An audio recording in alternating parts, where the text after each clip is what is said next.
Hello, and I'd like to start today's contemporary soundbite broadcast by thanking you ever so much, everyone who has very kindly donated to the Help Musicians UK Coronavirus Hardship Fund. This really is providing a lifeline to the many professional musicians who've been hugely badly hit by this crisis. They're not able to do any work, they're not receiving any pay, and many of them are wondering where they're going to find the next month's rent or pay the bills. So we've raised now well over £1,000 from these contemporary soundbites alone, and I'm really thrilled and most grateful to so many very, very generous and kind people. If you'd like to donate and haven't, please do. The more we can raise for them, the better. So do go to our Just Giving page, and it's under Contemporary Piano Soundbites. That will find it on the Just Giving page. But big thank you, and I know that it will be put to good use. So thank you, and keep giving generously if you haven't, or if you'd like to, because that's one of the big aims I had when setting up the Contemporary Piano Soundbites, and it's a wonderful act of compassion and solidarity with our fellow professional musicians who are so badly affected, that so many wonderful composers, including some of the country's leading composers, have written pieces for us to help that cause and to help their fellow musicians. So thank you to them, thank you to every single person who listens to these and supports the cause, and whether they're able to donate or not, supports us in the whole enterprise. We appreciate every single one of you and what you have done to keep the whole thing going. And today's contemporary piano soundbite is a very unusual, fascinating piece by a composer I was introduced to by a friend of mine last week. His name is David Curington. And David Carrington read mathematics at Cambridge, clever chap, and he then studied for a doctorate in composition at the Royal Northern College of Music in Manchester. So he's one of those people who can do a lot of things supremely well, and very enviable that is. All I can do is play the piano. Anyway, he's enjoyed a distinguished career, David has, as a composer and also professional oboist as well, working in many major concert halls with many leading ensembles and creating a lot of very interesting music. If you'd like to know more about him, he suggests a website which I'm going to post a link to. But David writes of this piece, which is called Cadence. So Cadence.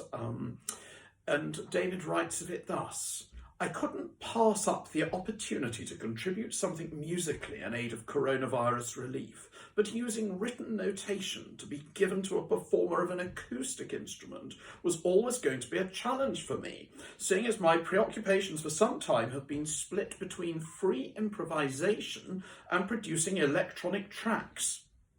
David says, as a result of the current lockdown, I've been concentrating more of my effort on the latter side of my output lately, the electronic tracks.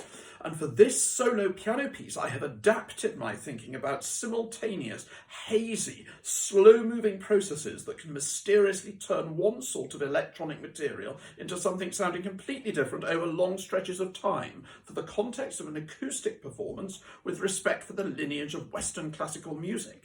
Fascinating rationale. So this is what he says. The piece takes a standard perfect cadence, a structural device of crucial importance for much of the Western canon, used as a sort of musical full stop. So a perfect cadence is when the end of a piece resolves from chord 5 in a particular key to chord 1. To those listeners who are not musicians, for instance, if you were in the key of C major, a very familiar key, you'd go from chord 5 to chord 1. 1, 2, 3, 4, 5. So if you've been bumbling along in C major, sense of finality. We feel we've reached the end. So that's what a cadence is, and that's what a perfect cadence is, a musical full stop. Very good way of putting it.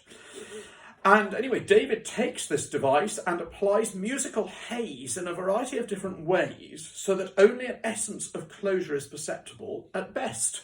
So if you think of a nice, clear, decisive musical full stop, a perfect cadence of the orthodox kind, he's doing something much more hazy, much more speculative. So here is the world premiere of Cadence for solo piano by David Carrington.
Now, has it really resolved? Was that a musical full stop?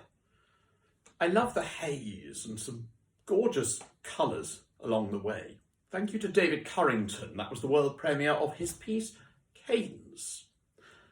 And stay well, I'll see you tomorrow for the next contemporary piano soundbite. For the next 2 days, we have some extraordinary two pieces, both written by composers who for many years have been heads of composition at two of our leading conservatoires. Very interesting pieces. So on Thursday and Friday, you'll have to wait and see. Tune in again and I'll see you soon. Bye-bye.